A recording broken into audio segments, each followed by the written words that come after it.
Okay. Magandang araw ng Panginoon. Muli, tayo po ay nandito at patuloy na nag-aaral ng salita ng Diyos at upang tayo po ay lalong magkaroon ng kalakasan mula sa kanyang mga salita at patuloy po tayong matuto sa kanyang mga pamamaraan, kaparaanan na ginagawa niya sa atin. Kasi po, mahalaga tayo po yung nag-aaral. No? Yung pong ginagawa natin, kasama na po yung pangangaral at pag-aaral dito. Kasi sabi nga po ni Paul, sa kanyang epistles, study to show thyself approved unto God. Hindi lamang po yan nag-study, kailangan pong ina-apply. Wala pong halaga ang karunungan kung hindi po ito isinasagawa. Wala pong halaga ang pinag-aralan kung hindi ito nagagamit. Yun po ang isa sa mga bagay na tandaan natin. So, salamat sa Panginoon. We are continue asking your prayer. Ano na po ba tayo ngayon? 23? I think it's 23. 23. Nakalagay na po kasi dito, November 23, 2025. Itong araw na ito. So, ilang araw na lang po, 7 days. Ito po kuminsan, marami po ang mga nag-ahaka, nagsasalita, nagsasabi, why do Christians, na maraming mga Kristiyano ngayon, even some groups, alam na natin kung sino-sino sila, ng mga ibang klase, na denominations, mga iglesia na sinasabi, mga iba-ibang samahan ng spiritual religion. At marami po ang kumu-question and some ayaw po nila ang sumali dito sa panawagan na ito. So it's up to them kung ano po yung kanilang paniniwala. We have to honor them. Do sinasabi po ng banal na kasulatan, lalo na ang ating Pasukristo ay nagsabi rin at ang si St. Paul din ay nagsabi, submit yourself to the government, sapagkat sila mayroong kakayahan na magparusa at magbigay karangalan. But meron pong mga bagay na ipinapaliwanag ng ibang mga ngaral at mga nag-aaral din naman ng mga ganito na sinasabi nila we can submit ourselves to a government that is ordained by God. At ang kanyang pautusan ay para sa kabutihan ng mamamayan. Bibigay po ako ng isang halimbawa na how could you submit to an emperor, to an emperor na ang kanyang layunin ay wasakin ng iglesia at ang mga Kristiyano. Hindi po ito alam ng maraming mga Kristiyano, but si Emperor Nero po ang isa sa mga worst na naging emperor ng Roma noong unang panahon.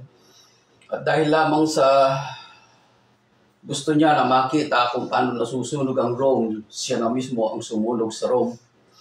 At yung pong pagsunog niya sa Rome na yon ay kanyang igiluhit, para makita niya kung paano yun nasusunog. At nung ito po ay nasusunog na, ibinintang po niya ito sa mga Kristiyano. That's why nagpasimula pong i-persecute ang mga Kristiyano noong mga panahon na yon. So, alam natin na sila nilalagay sa Colosseum at sa pinapakain sa mga leon, mga wild animals, and some are pinoforce nilang makipaglaban sa kapwa nila mga Kristiyano. Even Marcus Aurelius ang akala ko nung una, because his wisdom sa kanya pong mga quotes ay napakaganda, and yet akalungkot, isa rin pala siya sa mga nag-persecute sa maraming Christians noong unang panahon.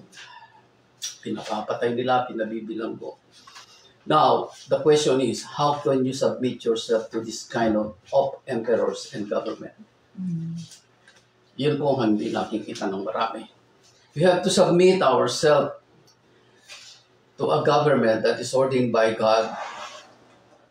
At ang ginagawa ay sa ikabubuti ng mamamayan. But when it comes to worst, katulad ngayon ang nangyayari sa isang bansa ngayon, and I will mention her name, yung pong bansang ito, Lately po, 3 ang mga hinuli nilang mga pastor. 3 ang hinuli nilang pastor. Nandiyan lang po sa tabi-tabi natin yung bansa na tinutukoy ko.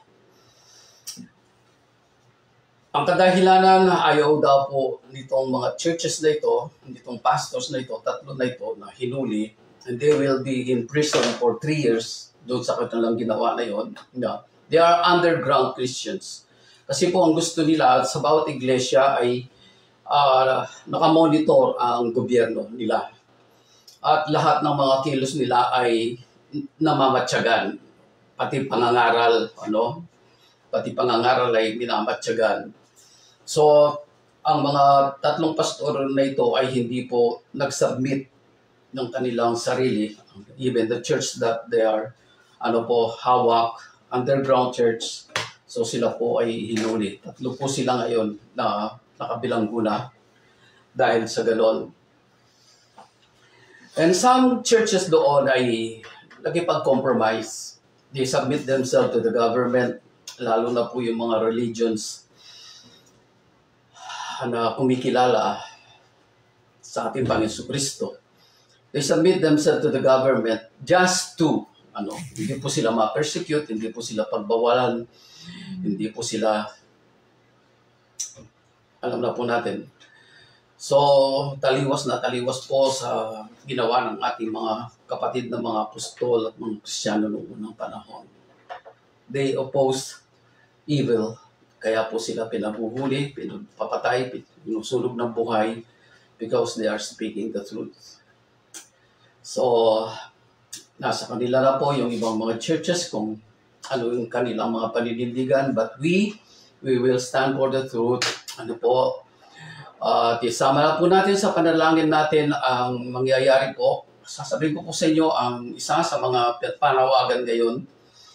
Until November 30, even the Catholic Church is now joining the rally, peaceful rally, sinasabi nila. Ang tawag nila doon ay 1 Trillion March. Ang iba pong mga denominations, mga Protestants, and some mga iba pa, they are joining now. Kaya lang po, sabi, ang hibilin po ng mga ibang mga tao na maging maingat tayo dahil nahaluan po ang mga ganitong mga panawagan. Ngayon, now, all we can do, kung hindi po kayo makakasama doon sa mga lugar na yan na pupuntahan nila, kung saan sila magsasalita ng katotohanan, all we can do is pray. Amen. Pray. Kunwari, sasabihin natin, ganyan, but we are doing nothing. Ni panalangin, hindi po tayo nananalangin sa mga nangyayari sa ating bansa. Then how can we say that we are Filipinos and we are concerned about our country and the nations? Kaya po, nasa inyo po kung ano po ang inyong pananaw sa ganitong bagay. But we stand with the people na kailangan pong i-purify po ang estado.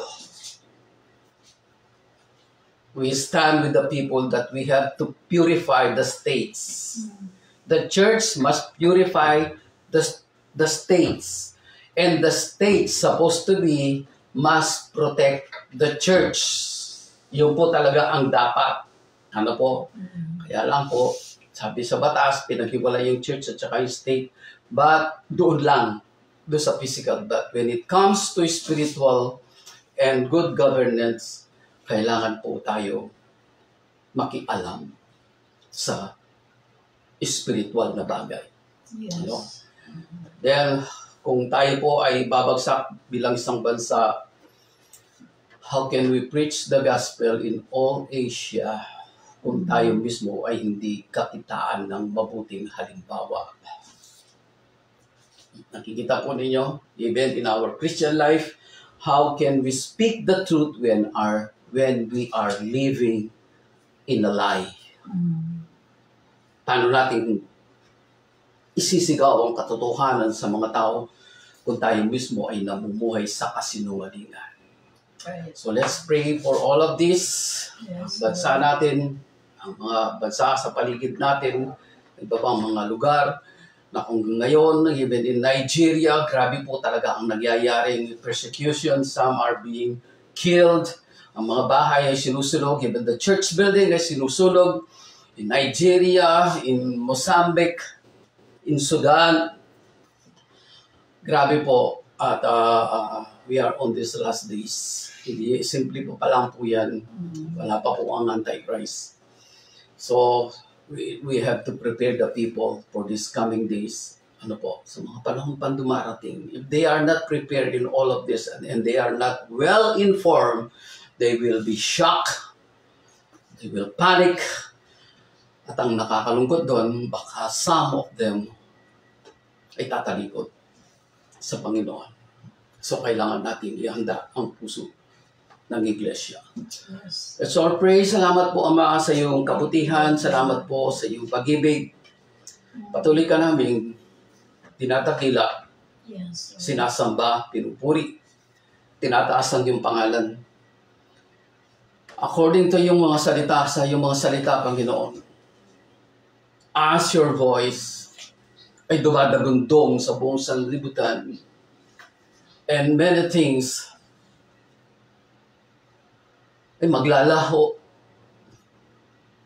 Sinasabi na maraming mga islands, mga islaan mawawala habang ikaw, Panginoon, ay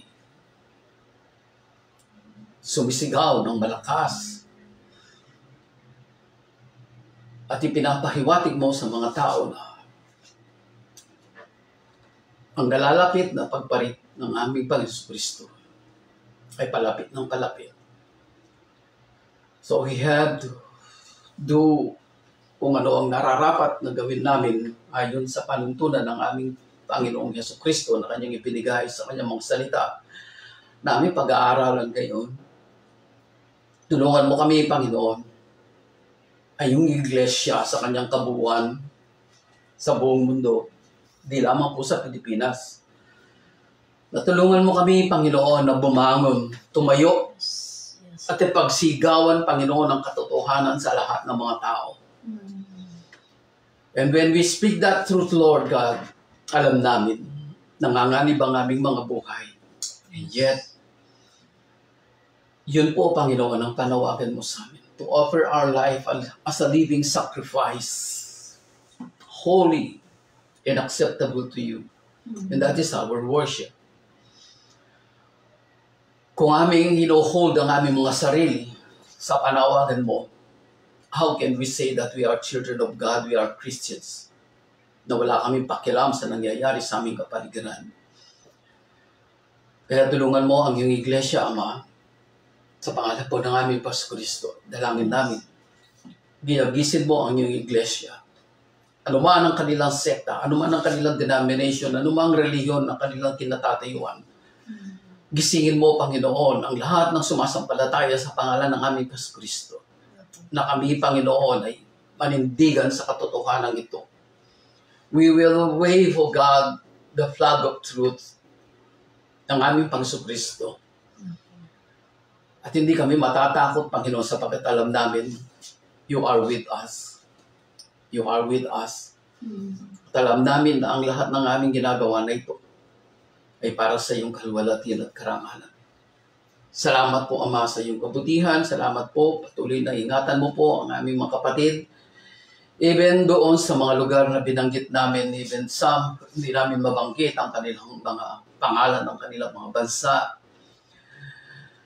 Subalit ang mga bagay na ito, we know, God, they are signing their own destruction. They are signing their own destruction. Nakakalungkot, subalit mabuti pa, Panginoon, ang mga tao noong unang panahon, nakita nila ang aming Pagso-Kristo at nangaral. But there are so many nations and cities na kanyang nirebuke, even the Chorazin, even Capernaum. Na kanyang nasabi, Ama, kung sa Sodom at Gomorrah at sa Tyre, ginawa ang mga kababalaghan na ito na nakikita ninyo, matagal na sana silang nagsisi at tumalikod sa kanilang mga kasalanan. Ngunit ikaw, Capernaum at Chorazin, Mas masahol pa sa kaparusahan ng Sodoma ang daranasin mo dahil sa iyong pagtanggi.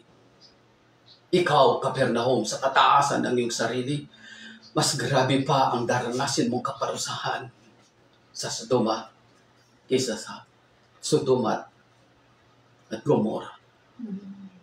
We know all these things, O God, ay isang babala sa amin even in our today's na mga pangyayari. If we will not accept the truth at kami nagwawalang bahala, wala kami pakialam sa mga nangyayari sa aming kapaligiran, patawarin mo po, Panginoon, ang mga taong ito. At patawarin mo kami kung meron kaming ganitong kaisipan. Kaya tulungan mo kami manalangin sa araw-araw. From this day, Lord, 7 days na lamang po ang natitira before November 30. And we know, O God, you will be with us. At palalayain mo ang aming bansang ito, Panginoon. Yes, Lord. Sa gawa ng Diablo. Sa pangalan po ng aming Kristo. Salamat po, Ama, sa iyong kabutihan. Tuloy na ikaw ay gumabay sa amin. Let your Holy Spirit continue to move, enlighten us, teach us, O God, sa mga pag-aaralan namin ito. Hanggang sa tuluyan namin, Panginoon. May sa pamuhay ng buong buo ang mga salita mo sa amin. Yes. Salamat po, Ama, sa iyong kabutihan, sa pangalan po ng aming Kristo, sa iyo po namin binibigay lahat ng karangalan, kapurihan, kapasalamatan sa tanging pangalan ng aming Kristo. Amen. Okay, let's open our Bible in the Matthew chapter 11, verse 29. Yun po yung ating pinakabuo dito. Actually po, yung verse na ito ay kilalang-kilala natin, but I asked my love wife na yung lang 29 ang i-post mo sa media sapagkat yun ang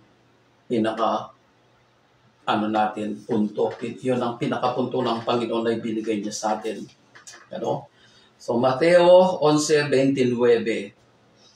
Sabi, pasanin ninyo ang aking pamatok. Pasanin ninyo ang aking pamatok at mag-aral kayo sa akin. Ako'y maamo at mababang loob at makasusumpong kayo ng kapahingahan para sa inyong kaluluwa.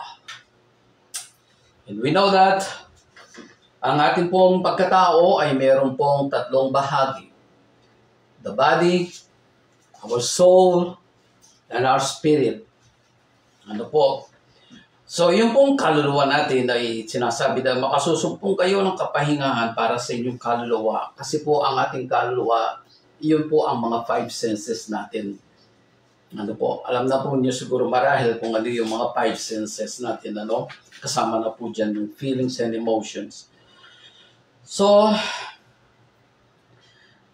sa binanggit ng ating Panginoong Jesucristo dito, meron po siyang paanyaya sa atin. No? Meron siyang paanyaya.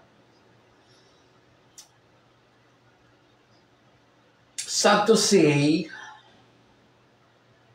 hindi po tayo nag-judge, ano po. Malayo-malayo po ang karakter ko sa ganun na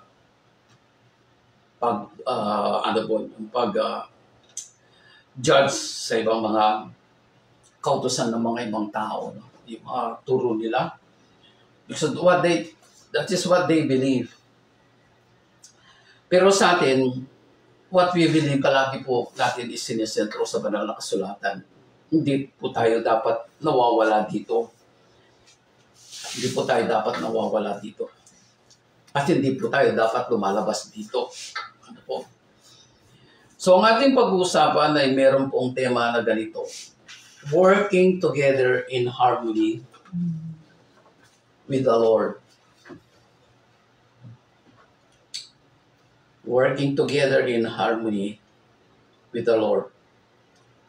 Gumagawang may pagkakaisa o pakikiisa sa Panginoon. Tinignan ko po yung kahulugan ng eksakto ng harmony.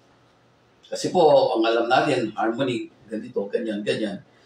Pero ang sinasabi to dito ay ang agreement in action. Yun po, ang isa sa mga meaning ng harmony. Agreement in action, opinions, and feelings. Yun po yung harmony. Wala pong pinag-ibayan doon sa orkestra. Kung lahat po ng orkestra, lahat ng mga tumutugtog ng iba-ibang mga instrumento, ay in harmony sila. Tapos merong isa na hindi sumusunod sa nota. Sa palagay ninyo kung anong mangyayari sa isang tugtugin na ginaganap. Magugulo, di po ba? Kasi isa sa kanila ay wala sa tono at hindi sumusunod sa nota. So, sa buhay nating Kristiyano, meron po, lalo na sa mundong ito, meron talagang yung hindi sumusunod, sa nota ng ating Panginoon Kristo. They are not in harmony with the music of the Lord. So, kailangan talaga. Kaya nga po kanyang sinabi sa atin dito na kanyang ipinagtagubilin, pasanin ninyo ang aking pamatok at mag-aral kayo sa akin. Pasanin ninyo ang aking pamatok. Uulitin ko, pasanin ninyo ang aking pamatok. Ang sabi ng ating Panginoon, akin, my yoke. Y-O-K-E. Yoke, hindi po Y-O-L-K. Dahil po yung yoke ay itlog. Sa itlog. But this sa pamatok, yun po ang salita sa Tagalog na yung pong yoke, sa Tagalog ay pamatok, yung pong Kapampangan, paud. Yung pong nilalagay sa mga kalabaw o baka kapag po nag-aararo. Sa atin po sa Pilipinas, ang ating pong style ay isa lang yung nakasangkay dun sa batok ng kalabaw. O ng baka. Doon sa bandang norte, ang ginagamit po nila ay baka. Pero sa Middle East po and some part of Europe, dalawa po yan. Isang yoke siya, pero merong dalawang isasangkay na baka. In some part of Europe, meron pong ginagamit ng mga kabayo na pang araro, but they are tame. Sila po ay malalaki at yung kanilang mga balahibo sa paa ay para silang nakapantalon ng maluwag. Ganun po ang itsura nitong mga kabayo. Talagang sinasadya po silang gamitin. Pero in the Middle East, talaga pong dalawang ox. Ang nakasangkay doon sa pamatok na yon. And also, kasi baka po nagkakamali ako ng salitang Tagalog ko na isangkay. Kasi yun po talaga ang alam kong Tagalog nun eh. Pero tinignan ko po sa dictionary, what's the meaning of isangkay in English? Basta sinasabi lang po, a yoke. Na ipinapasok o inihila ng dalawang baka. So, yung palang sangkay, it's not Tagalog. Doon ako natawa sa pag-research ko. Kailangan po talaga kasama yan. Sangkay pala, it's a Visayan word. It's a Visayan word, pero ginawang Tagalog, which is very, very seldom po ginagamit yung isangkay. Ang ibig palang sabihin ng sangkay in Bisaya is a partner, a friend. Ganon. A partner, a friend. Okay? Sabi ko, okay naman pares din naman. Yung kasing dalawang ox ay magka-partner talaga habang hinihila yung asarol. Tawag doon? Asarol. So, sa ating pong pagpapatuloy nito, ating balikan ang teksto noong nakaraang linggo. And I want to, isama ito ulit sa ating pinag-aaralan. upang lubusan po nating maunawaang mabuti yung sinabi ng ating Panginoon Kristo na ibinigay niya sa atin ngayon, ano? Na pasanin ninyo ang aking pamatok at mag-aral kayo sa akin. Yun nga po, hindi ko alam kung mag-a-advance ako dito sa ating pinag-aaral na ito sapagkat alam ko meron po akong nagsinulat dito about this. Ganun pa man, siguro, dadaanan pa rin natin mamaya. Ang sabi po sa sa Amos 3:3, doon po sa King James Version, ano po, ng English, can two walk together or work together except they agree? Di po ba? Can two walk together or work together except they agree? Ito pong halimbawa na ito ay magkatugma po yung sinabi ng ating Panginoon. Pasanin ninyo ang aking pangmatok at mag-aral kayo sa akin. Kayo po, ang tatanungin ko kayo, are you with the yoke of the Lord? Kasi sabi po niya pasanin ninyo ang aking pamatok.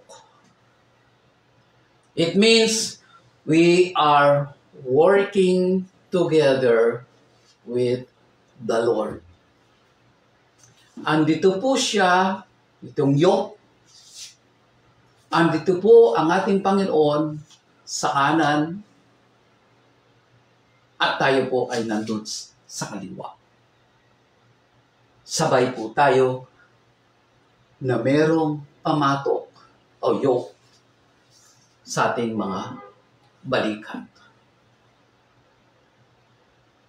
Ako po, nung binigay ng Panginoon nito at binalikan natin yung Amos 3, ako po ay na-amaze sapagkat it is impossible to minister with the people without the yoke of our Lord Jesus Christ. Kung hindi po tayo nakasangkay sa kanyang pamatok. Meron pong mga kasaysayan sa banal na kasulatan na ang harmony o pagkakaisa ng dalawang tao ay mahalaga. Kapag ka po talagang hindi na talaga magkasundo, even in marriage, siguro, kung titingnan natin ito, talagang hindi na magkasundo yung magkasawa at araw-araw na lang ay nag-aaway, araw-araw na lang ay merong sigawan, it's better for them to separate. Ang tawag po nila doon ay physical separation. It is not a divorce. It is a physical separation. They will sign a document that wala na silang pakialaman sa bawat isa.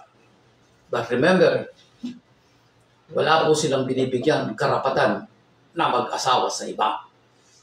They are only separated because their marriage is legal at yun po ay panghabang buhay.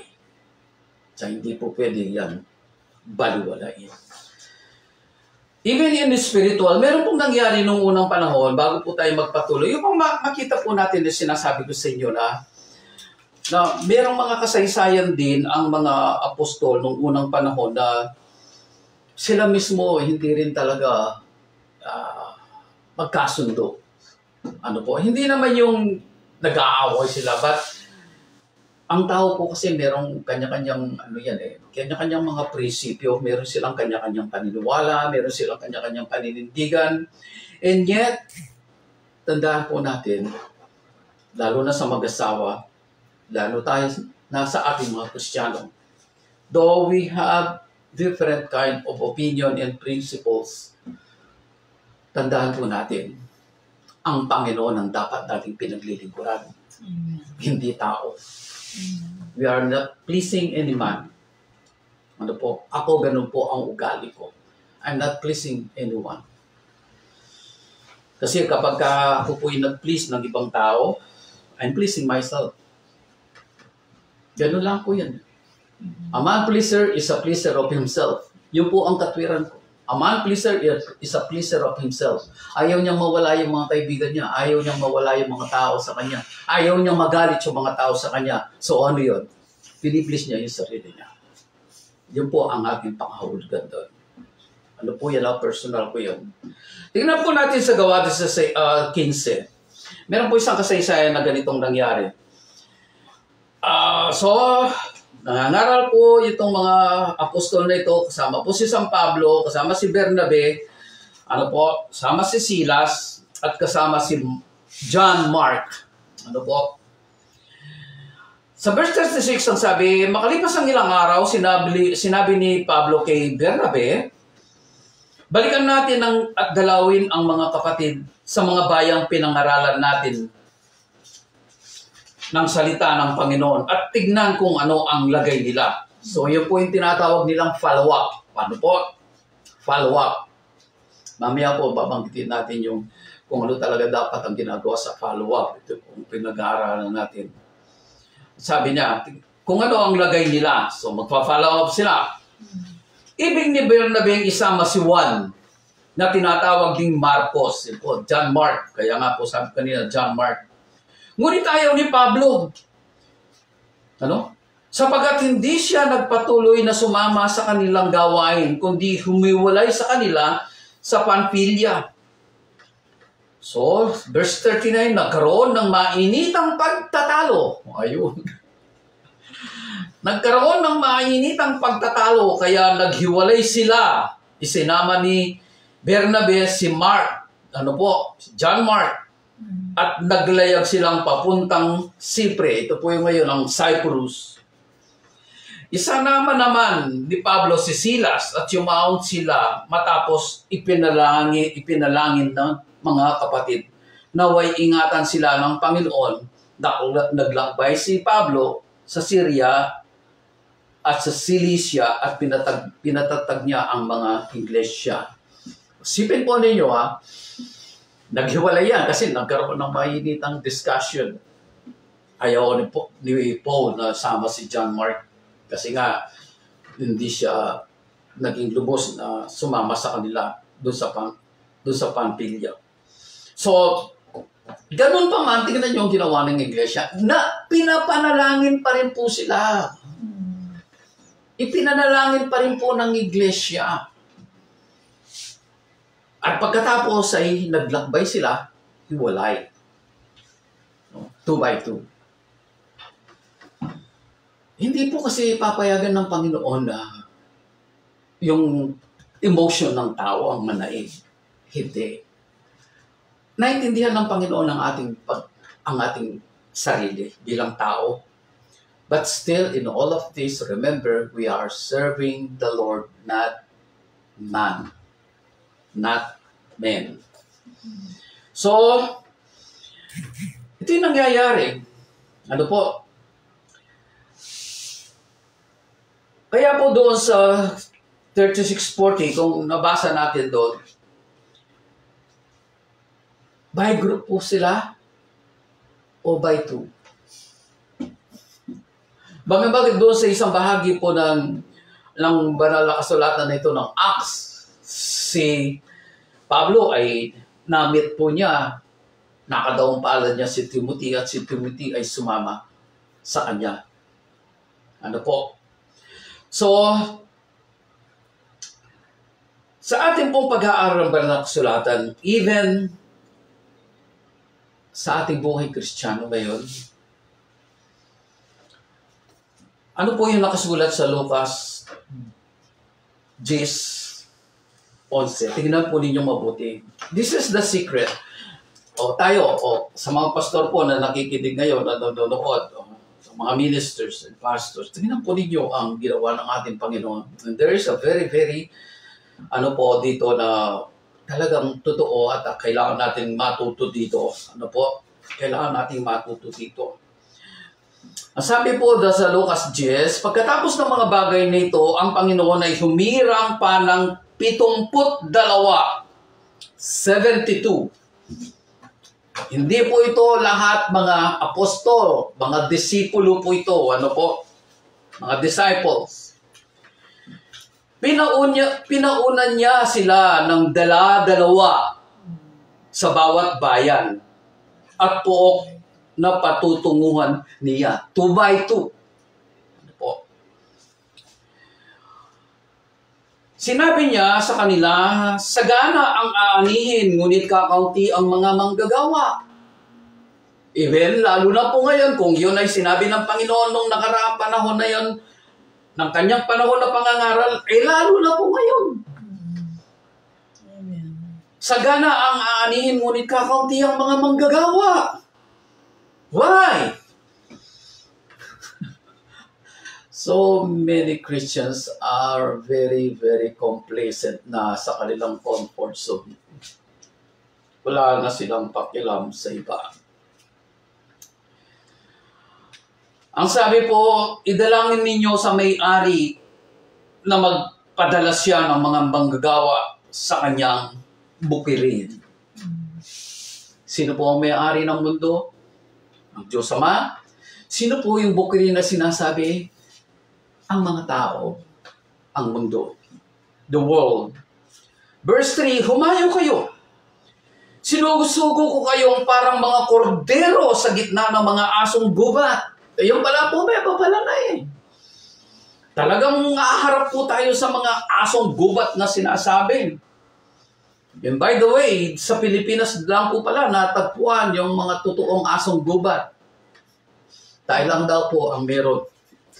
Pero binanggit ng Panginoon ito sa kanyang mga salita. They are wild dogs, tawag doon. Ang sabi niya, sinusuko kayong parang mga kordero sa gitna ng mga asong gubat. Huwag kayong magdala ng lukbutan, supot o pangyapak. Huwag na kayong titigil sa daan upang makipagbatian kanino man. Huwag na kayong makipagmarites. Huwag na kayong makipagmarites sa bawat makasalubong nyo dahil maantala kayo. Pagpasok ninyo sa alinmang bahay, sabihin muna ninyo, maghari nawa ang kapayapaan sa bahay na ito. Andito na po tayo sa style ng evangelism. Sabi niya, maghari nawa ang kapayapaan sa bahay na ito. Kung maibigin sa kapayapaan ang nakatira roon, sasa kanila ang kapayapaan. So, depende po pala sa pamilya pupuntahan natin, o sa bahay, sa bahayan. Ngunit kung hindi sila magkakamit nito. Manatili kayo sa bahay na inyong tinutuluyan. Kanin ninyo at inumin ang anumang idulot sa inyo. Magmaselan. Naalala ko po noong nasa side lang ng Cautinola. Pumunta po kami sa Mindoro noon, nag-mission po kami doon kasama si Pastor Abiol, ang yumaong Pastor Abiol, Sister Linda Salvador, po padalaga pa siya.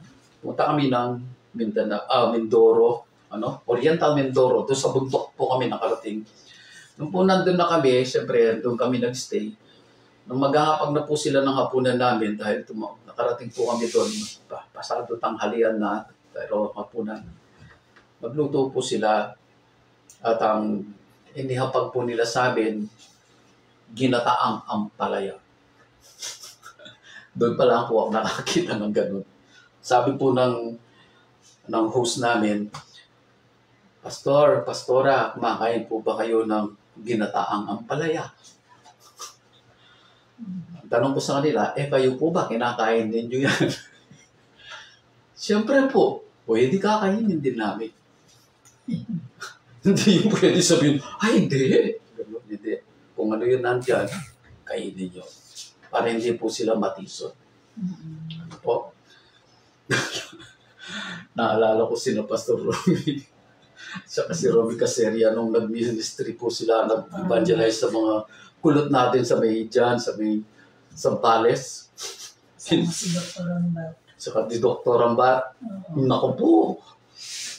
Inihain po sa kanila ang burong baboy. Muuun pa, sabi nila. Sabi nitong doktor. Sabi nitong si Romy, dahil siya po ang talagang nag-mission doon. Sabi niya, Doc, kailangan po ninyong kumain pag hindi palalayasin tayo dito. So napilitin pong kumain si Dr. Rambat ng burong baboy. Ganun po ang mga misyonero. Ano? Okay. Sabi dito, sapagat, manatili kayo sa bahay na inyong tinutuluyan, kanin ninyo at inumin ang anumang idudulot sa inyo. Kahit gano'n pa yung kapakla na inumin. Sapagat ang manggagawa ay may karapatang tumanggap ng kanyang upa. Huwag kayong magpalipat-lipat ng bahay. Ano? Huwag kayong magpalipat-lipat ng bahay. Kung saan kayo, dun lang. Ano? Yung mga kapitbahay na yon ang tatawagin po ng may-ari ng bahay. Ganun po nangyari sa amin sa Oriol Mindoro. Yung mga magkakapitbahay po ay tinawag kami nag-Bible study doon po sa lugar ng host namin. Kaya nung pumunta na po kami sa bandang itaas, tinignan ko, asan ba yung mga kakapitbahay dito? Sabi ko, ganito ba yung magkakapitbahay dito? Kilometro ang layo nila. So, ganun po ang style ng kapag tinanggap kayo sa alinmang bayan, kanin ninyo ang lumang iyahin sa inyo. No? Kanin ninyo ang lumang iyahin sa inyo. Huwag na kayo magtatanong saan galing yan, basta iyahin yan. Kainin nyo. Pagalingin ninyo ang mga may sakit doon. At sabihin sa bayan, nalalapit na ang paghahari ng Diyos sa inyo.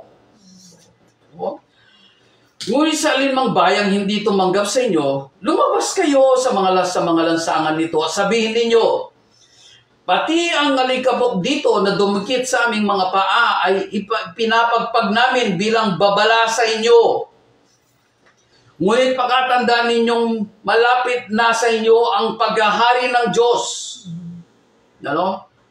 Bagamat tinanggihan nila, sabihin pa rin na bagamat nalalapit na sana ang paghahari ng Diyos. Sa verse 12, tingnan po ninyo, ang salita ng Panginoon mismo. Sinasabi ko sa inyo, sa araw ng paghuhukom ay higit na mabigat ang kaparusahan ng mga tao sa bayang yaon kaysa sa dinanas ng mga taga-Sodoma. Wow. Diba? Kita natin? Kaya kung tayo po'y tinatanggihan, so, ang Panginoon po ang hahatol sa kanila, hindi tayo. Sapat na yung binigay natin, yung babala sa kanila. Isinyer natin ang gospel sa kanila. Kung hindi sila naniwala, nasa kanila na yun. Ang Panginoon ang bahalang gaganti sa kanila. Okay. So isa, sa mga style ng evangelism yan, parang pinasok lang ng Panginoon yan kasi kailangan na po tayo kasing kumilos ano? Kahit ano lang, basta masabi ninyo yung Panginoon, Marahil ito ang tunay na kahulugan ng Ecclesiastes 4:9 hanggang 12. Hindi ko siya natatakan. Pasensya na. Hanapin ko muna Ecclesiastes. Medyo mahirap po kasi tandaan ito Pero hanapin natin. Mangangaral. Ayun po sa Tagalog po niyan ay mangangaral. Ecclesiastes. So, Chapter 4. So, titignan ko muna dito. Ito po, ito yung po yung pastor ninyo, yung mga ngaral ninyo na hindi po masyadong, ano po yan? Sa memory. Ano po? Anong Tagalog dyan na? Tignan ko nga alam sa Tagalog nito. Okay. Mangangaral 4, 9 hanggang 12. Ang sabi po dito, ang dalawa ay mabuti kaysa isa. Marami ang bunga ng anumang gagawin nila. Kapag nabuwal ang isa, may tatayo siya ng kanyang kasama. Kawawa ang nag-iisa pagkat walang tutulong sa kanya kapag siya'y nabuwal. Wala daw po talagang Lone Ranger. Kahit naman si Lone Ranger, meron siyang kasama. Kung malamig ang panahon, maaari silang magtabi sa hihigaan upang parehong mainitan. Ngunit saan siya kukuha ng init kung nag-iisa siya? Kung ang nag-iisa ay maaaring magtagumpay laban sa isa, lalo na ang dalawa, ang lubid na may 3 pilipit ay di kaagad nalalagot. So, kung gusto po ninyong lumago sa pananampalataya, makisama po kayo sa mga mananampalataya. Mag-aral po kayo kasama ng mga mananampalataya na talagang totohanan ang kanilang pagsasaliksik ng katotohanan. Sending them by 2 by 2, ang sabi po dito ay isang estratehiya. Ano yun? Strategy. Ito nabubulolok sa Tagalog nun. It is a tragedy, sabi niya, Strategy. na ina-allow them to learn from one another. Kasi pagka po dalawa-dalawa kayo, natututo kayo sa bawat isa. Ano po? Tinutuwid ang bawat isa ng kanyang pagkakamali upang magkaroon ng mas mahigpit na samahan. Yun po ang dahilan kung bakit dinala ng sinend ng Panginoon ng kanyang mga alagad ng 2 by 2. Hindi po sila by 4. Kasi po ngayon, ang uso, ito ang isa sa mga malaking pagkakamali na sinasabi ng aming pastor noon na teacher na si Pastor David Candelaria. Magpa-follow up kayo sa isang Kristiyano. Tapos ang bilang nyo, 5, 7. Anong magyayari? Sabi niya, magiging burden pa kayo ng pinuntahan ninyo sa mga meriendang ipapakain sa inyo. Di bali sana kung kayo na mismo may dala ng mga merienda, pagkain. Kaso kung wala kayong dala, magiging burden pa yun sa mga tao pupuntahan ninyo. That's why it is good that dalawa lang kayo. At habang ang isa ay nagsasalita, nagsishare, maaring nangangaral, the other one is praying. Ganun po ang why it's 2 by 2. Kaya hindi ka pwedeng mag-minister na ikaw lang mag-isa. Kami po noon sa Christian Alliance, yung aming pastor noon na malapit sa puso ko, si Pastor Ramonito, sinasama po niya ako kapag po kami ay magpa-follow up. While kinakausap niya yung mga binibisita namin, ako po yung nagpipray. Ganun po ang tungkulin ng bawat isa. Ano po? So, sending them 2 by 2, yun po'y talagang kailangan. At ang pagpapadala ng tigdadalawa, ito'y nagdudulot ng encouragement and safety sa bawat isa. Kasi dalawa kayo Di ba? Katulad nung binasa natin kanina sa Ecclesiastes, kapag ka nabuwalan isa, meron. Yung isa ay tatayo niya. Di ba? O kung malamig ang panahon, magtatalikuran lang sila, may init na madarama sa kanilang katawan. So, yun po ang kahalagaan ng ginawa ng ating Panginoon na sending them by 2 by 2. Encouragement and safety. Ang sabi dito, maaari nilang saportahan ng bawat isa spiritually and practically. Hindi po kami tinataas namin ang sarili namin mag-asawa, but kaming dalawa talaga ang nagpapalakasan ng loob sa bawat isa.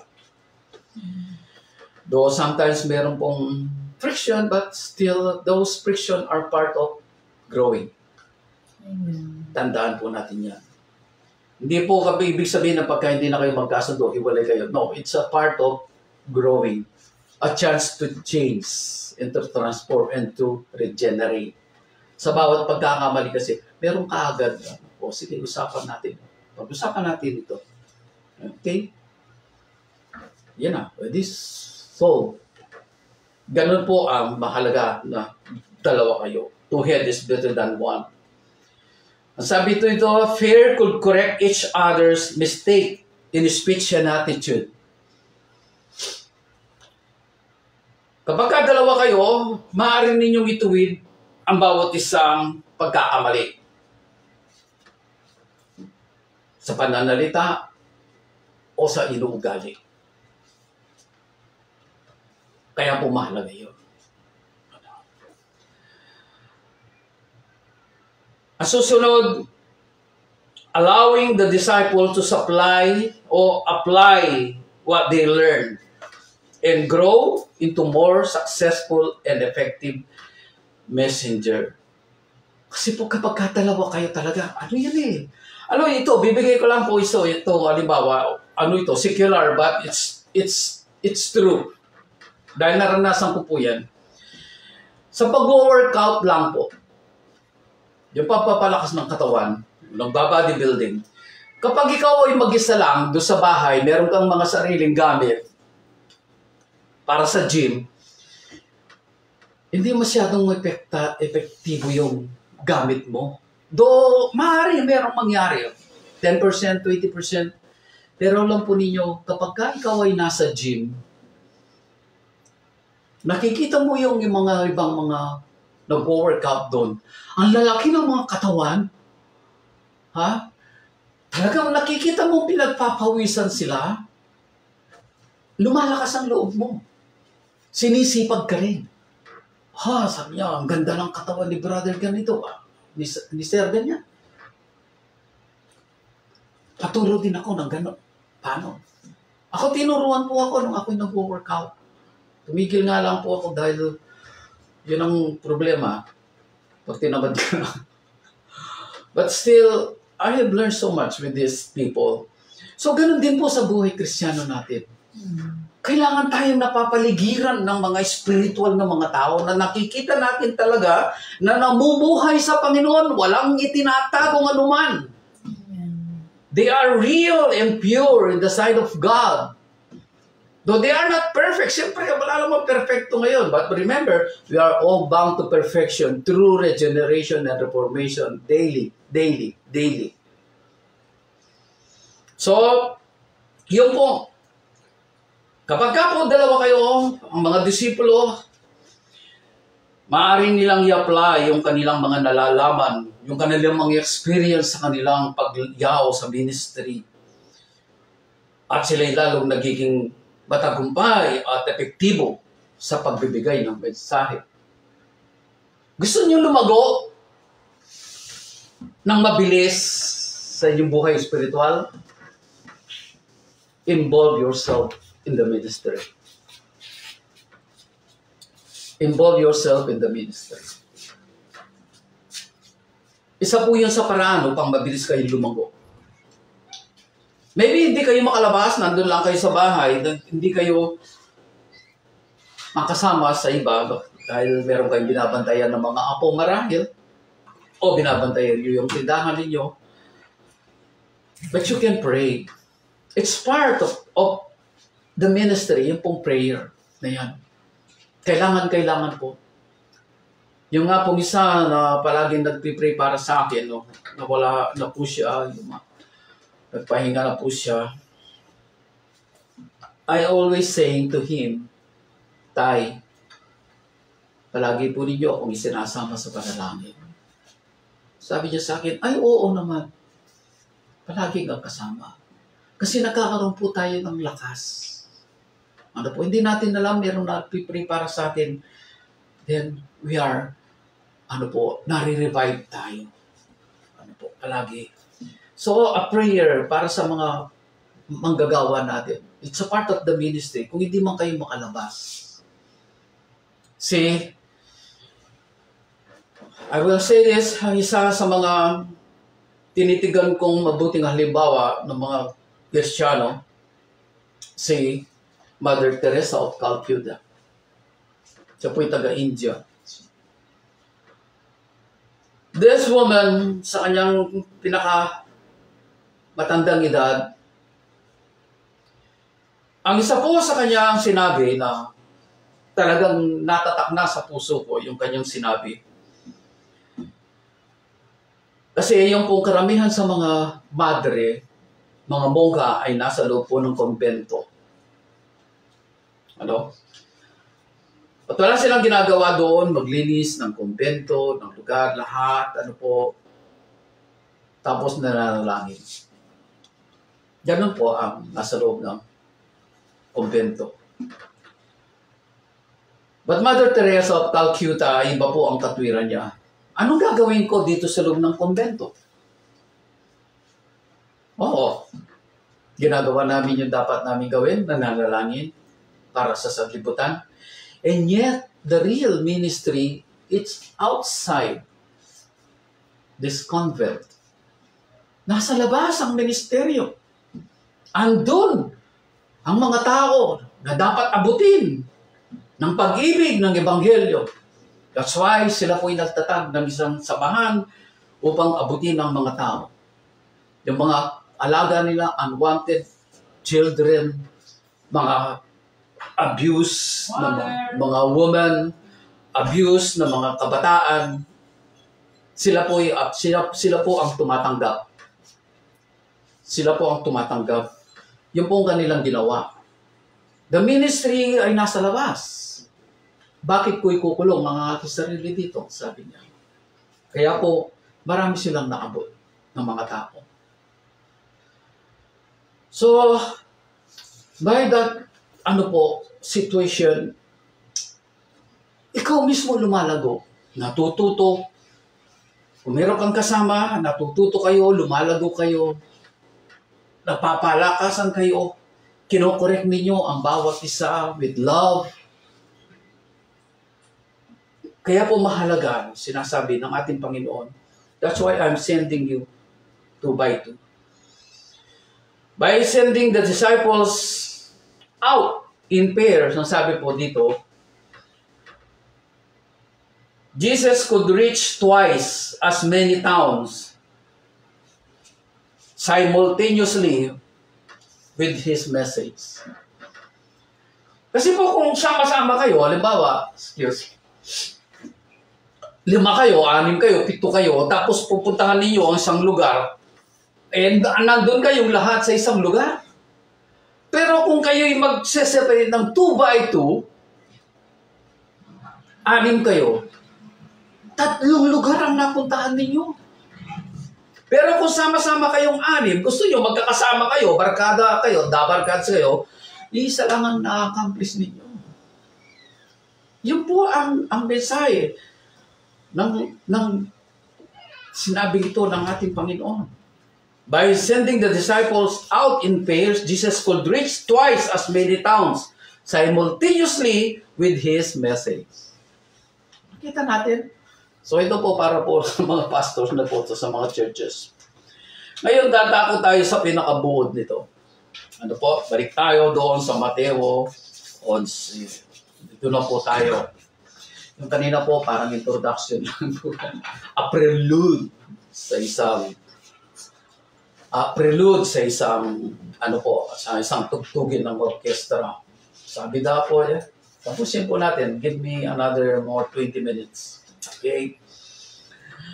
Okay, sabi po dito sa Mateo 11:29 hanggang 30.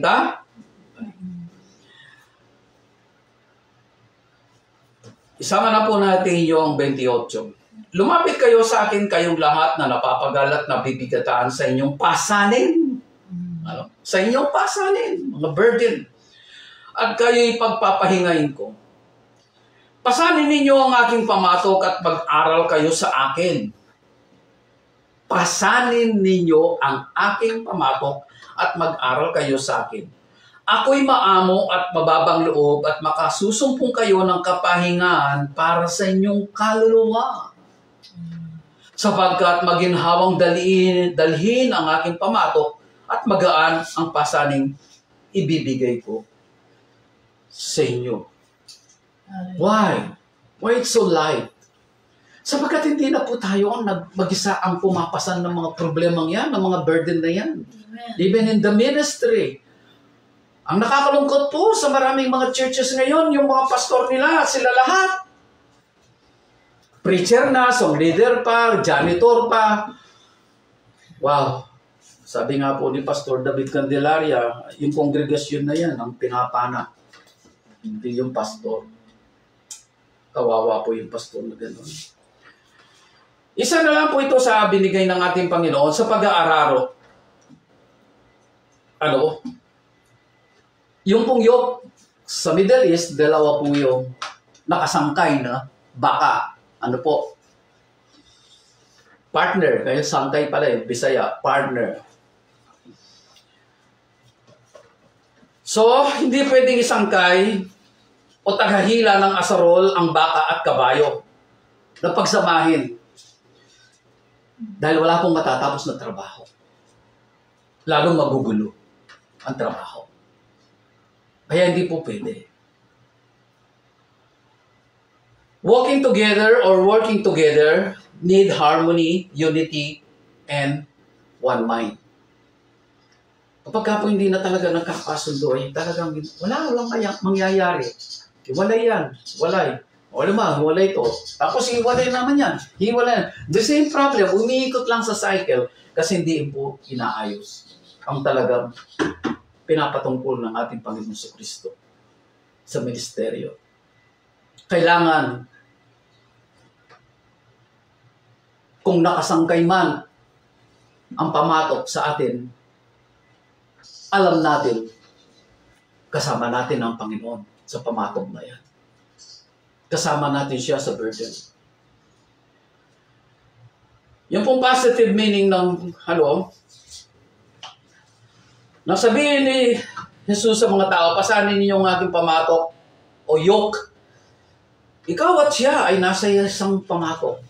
Kaya magaan po siya. Kaya sinabi niya, magaan ang pasaning ibibigay ko sa inyo. Kasi yung sa kabilang mabigat, ako na yon. Tapos yung ibibigay ko sa iyo, sa kabilang magbigat. Pero nagiging magaan lahat yun, parehas sa atin, dahil dalawa tayo ang umihila niya. Nakikita po ninyo. Even in life, ganyan po. So, sa salitang ito ng ating Panginoon, pasanin ninyo ang aking pamatok. Ang kahulugan doon ang sabi, He means submitting to His teaching. Submitting to His teaching and lordship. Kaya ka sumama doon sa pamatok niya. Dahil nagpapasakop ka sa kanyang mga turo at sa kanyang pagkapanginoon. Hindi mo pwedeng sabihin na nagpapasakop ka sa kanya pero ayaw mo namang tuparin ang kanyang mga salita. At ayaw mong siyang maging Lord mo. Gusto mo ikaw. O Panginoon, diyan ka lang sa likod ha. Susunod ka lang sa akin. Hindi pwede yun. Ba't naging Kristiyano ka pa? A willing partnership with Him where He helps carry the load. Yung po ganun na. Isang tayo, a partner, and harmony. At kasama natin siya pumapasan sa pasanin na yan. Spiritually, ito po, it represents working together in faith to serve God and others. Yung po ang ibig sabihin kung bakit tayo nakasangkay doon sa pamatok ng ating Panginoon Kristo. Kaya sinabi niya, pasanin ninyo ang aking pamatok. Spiritually, yun po ang ginagawa niya sa atin. It represents working together in faith to serve God and others. Kasi hindi po tayo pwedeng mag-ministry, gumawa sa Panginoon, para sa Panginoon, kung hindi natin siya kasama. Kung meron man po tayong magagawa, yun ay sarili nating kakayahan, sarili nating karunungan. At ang lahat ng mga glory ay napupunta sa iyo. Kaya nga siguro pagharap natin sa Kanya, sino ka ba? Panginoon, nangaral po sa salita mo.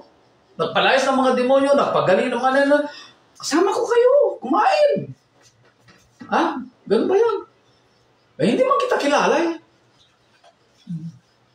Yun po ang nagiging consequence niya, po. Kung di tayo kasama sa pamatok ng ating Panginoon.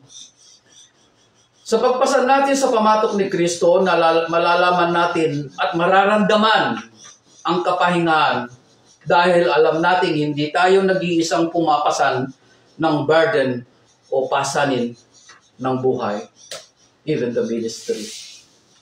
Even the ministry. Bakit mabigat ang pasanin mo? Ito, tanong sa inyo, tanong sa atin, bakit mabigat ang pasanin mo? Bakit na hirap kang bumitaw sa sarili mo at mundo? Marahil pinapasan mo itong mag-isa. Hindi mo kasama ang Panginoon. Solo flight ka lang. Sabi ng Panginoon, lumapit kayo sa akin. Diba? Kayong lahat na papagal at nabibigitan. Bibigyan ko kayo ng kapahingan. Isangkay mo ang iyong sarili sa aking pamatok. Marahil yun ang sinasabi ng Panginoon sa atin. Isangkay mo ang iyong sarili sa aking pamatok at magkasama tayong papasan ng iyong buhay. Salamat sa Panginoon sa mga pangako niyo sa atin. Amen. Napakadakila niya. Amen. Every Sunday, Yes, Lord.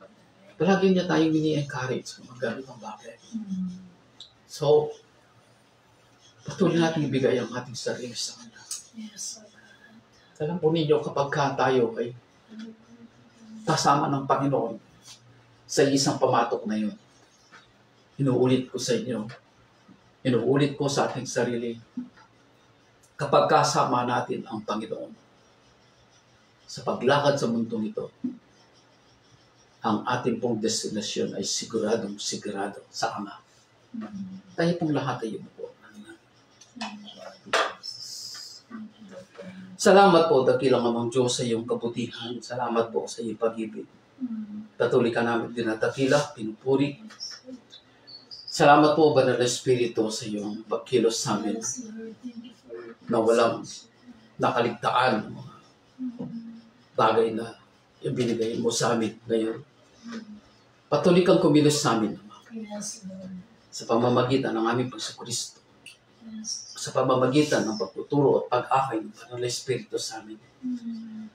Turuan mo kaming lumakad, napasan-pasan ang pamatok ng aming Panginoon. We know what is that burden. What is that pamatok? A yoke. Yes. Our family. Our neighbors. The world. And especially the church. Kaya tulungan mo kami, Panginoon. Na i-offer namin ang aming sarili sa iyo as a living Yes. sacrifice, Yes, holy Lord. and acceptable to you, Father God. At yun ang karapat-dapat namin pagsamba sa iyo at paglilingkod namin sa iyo.